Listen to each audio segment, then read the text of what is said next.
Well, thank you, Helen, and good evening, everybody. I'm pleased and honored to be a part of this high-level side event and to give you another scientist's perspective on short-lived climate-forcing pollutants and on our engagement with stakeholders in Southern Asia.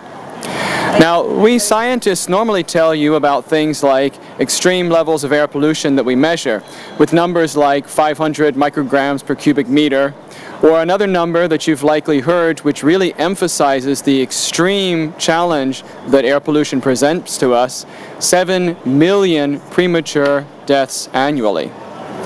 But what do these numbers really mean? You begin to get a much different and much closer feeling for this when your own body reacts to the air you breathe in highly polluted regions. I've experienced this several times on my trips to Kathmandu in Nepal. Once, when I walked into a shop and started coughing that dry, black carbon cough that many of you might know, the shopkeeper looked at me compassionately and said, "Oh, the smoke got you." And then proceeded to tell me about how everybody he knows in that row of shops coughs like that all the time.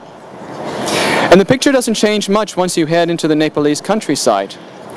We at the IASS regularly interact with various stakeholders, including religious leaders.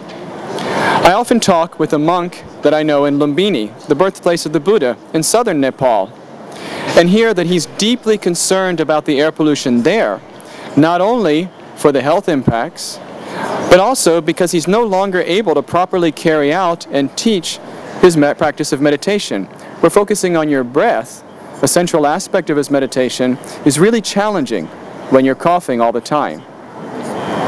So how do we at the IASS take on the challenges posed by SLCPs for our atmosphere and our climate?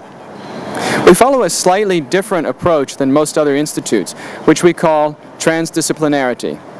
A major aspect of this is regularly engaging a wide range of stakeholders, including the religious leaders, as mentioned.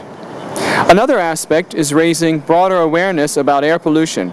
For instance, we recently produced and screened a very funny short telefilm called Duwa, which is Nepalese for smoke, featuring the famous Nepalese comedy duo Maha Jodi.